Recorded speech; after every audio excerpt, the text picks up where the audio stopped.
Room transformations are one of the most satisfying videos to watch, and to be honest, I would argue that it's even more entertaining when you're designing or even redecorating your own space or your own room.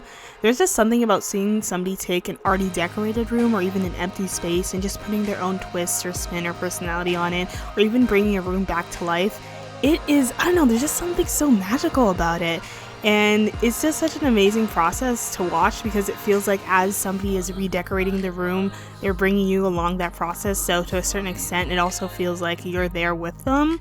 And if that's the type of content that you enjoy, my goodness, you are in for a treat because today I am filming a room transformation. Almost exactly a year ago, I did a room transformation, and at the time, I loved the way that my room looked, and I really liked the amount of effort that I put in and the style that I went for the room. But honestly, I personally feel like it hasn't aged well, and there are so many things that I don't like about my room as of right now. And after being in it for a year, there are so many areas that I see that I could improve or could look even better. So that's why I'm extremely excited to film this room transformation. So the first step was to take everything off of the walls.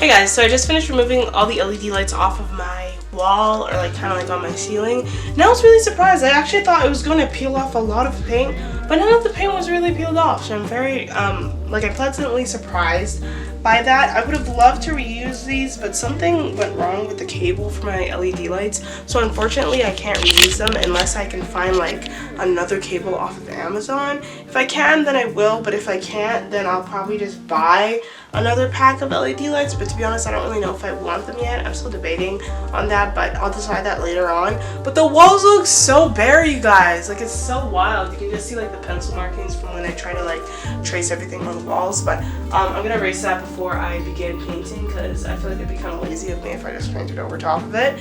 So I'm gonna quickly erase that or get like a wet cloth and try to remove as much of it as I possibly can. The last few things that I have to remove are the mirrors right here, and then this frame. This isn't going to be too hard to remove, and then after the clock up there, and then my curtain rod. I was really surprised when I started removing the picture frames and like none of the wall was coming off. I honestly don't know how this happened because I remember last time I was removing it, I didn't have this tool, and like I kind of just like ripped it off of the wall. So maybe that was one of the reasons why, but I'm going to try to remove everything else and see how it goes.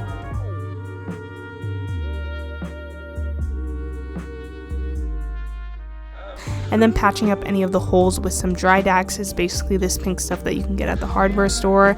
It's pink, but when you put it on the wall, it dries on white, and then you sand it off later. And it's for this reason that many have called it a way of escape.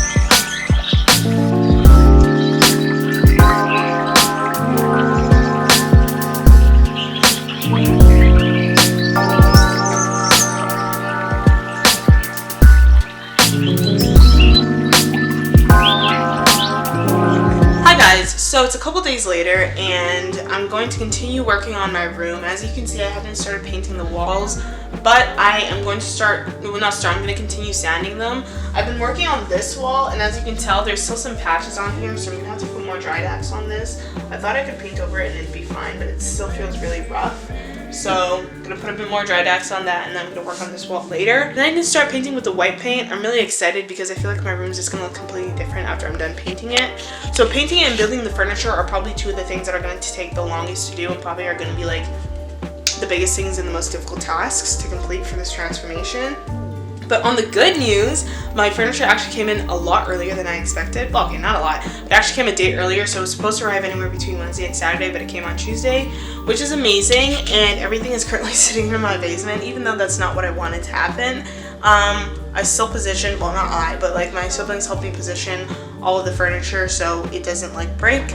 So we're gonna start painting and sanding, and I'm just gonna kind of time-lapse this process and bring you guys along, so enjoy!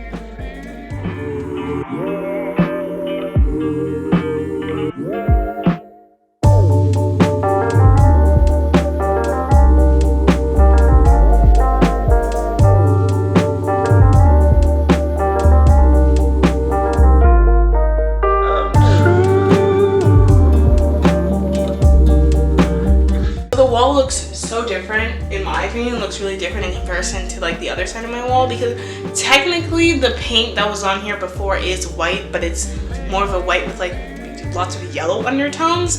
But anyways, or warmer undertones, I guess you could say.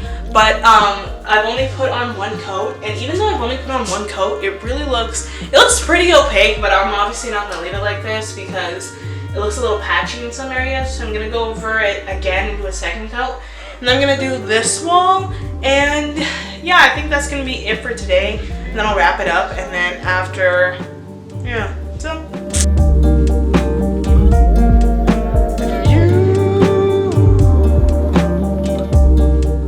Hey guys, it is time to go build some furniture.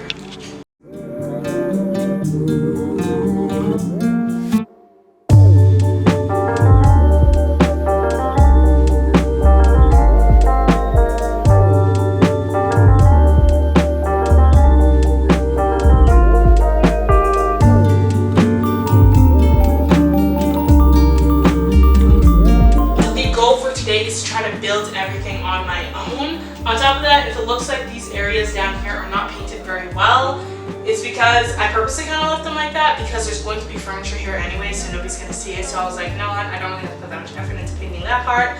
So that's basically what we're going to be doing. So building wise, I have to build a dresser. I have to build a desk. Yeah, I just have to build a dresser and a desk. Those are the only two things I have to build. And then I have my 2 mirrors and they're sitting on my bed. Let's just get into it. If I'm going to be 100% honest with you, assembling all the furniture was very much a bittersweet experience because part of me was really excited to get the packages and to just see everything assembled and put together in its final form. But then there was also another part of me that just kind of sat there and I was like, I don't want to put it together. I don't want to take all this time to assemble everything and go through the instructions. But honestly, it made sense because I had purchased the furniture and it was for my room. So, you know, I kind of had to do it. I didn't really have any choice. But I remember when I first opened up the packages and I was looking at the instructions, I sat there and I was like, there is absolutely no way that I'm going to be able to assemble this and put this together on my own. But, you know, after a couple of pep talks and after, you know, talking myself into it and convincing myself that I could do it, I actually took on the job and started assembling the furniture. Hi guys, so it is the next day. I finished building my dresser yesterday and that took me like 3 hours to build. Because I initially took everything out of the box and I was like, this is a lot of pieces. And then after that, I was like, you know what? I can't do this. I probably should have hired somebody else to do it. But I was like, you know what? No, you can do it. And I ended up finishing it. I'm really happy with the way that it turned out. I love the size. I love the fit of it and how it like fits in like my little desk area. It's honestly a perfect fit. I did measure it before I bought it to make sure that it would actually fit because the space here is only so big and it's slightly bigger than the desk that I had before. And I don't know, I just feel like it fits the aesthetic of this room so nicely. I love the way that it looks. Also, I'm going to show you guys my office chair too because I ended up getting a new office chair. I liked the brown one that I had. Like, there was technically nothing really wrong with it, but like, it didn't match like the aesthetic of my room. So I was like, you know what, I should probably get another one. But my office chair I ended up getting off of Buy and Sell. I was really looking for a white one that would be cute on like line, but like everything was just so freaking expensive. So I was like, you know what, I'll probably check out Buy and Sell, maybe they might have something. So I found this chair. I only paid like $50 for it, so it wasn't too bad. But I'm definitely gonna get a throw pillow for the chair and a throw blanket, just put in it to make it a bit more comfortable. But I'm gonna show you guys my desk area really quickly. And then today we're going to tackle the dresser, which is like the biggest thing that I have to work on today. So that's going to take me a couple hours to finish, and then after my dresser is built, the only thing I'll have left to do is just get decor and probably some new bedding. But with natural light coming in, the walls look so nice and it looks so different. Like, I look like I'm in a completely different room now. But yeah. Okay, so this is the little desk area that we have going on here. So for the IKEA dresser, it came in 2 boxes. This is the first box for it and that's the second box. I'm assuming that the smaller box over here is for like the drawers. I don't want to bring it over here because it's heavy, so we're just going to start off with this one. I'm going to unbox it, go through all the pieces, and we're going to try to start building it. So let's get started. Let's get her done, people. Ooh, do I have that attachment? Oh boy. After many hours later, I am finally putting in the last piece to finish off this IKEA dresser, and I cannot tell you how happy I am. Oh boy. Ready we go?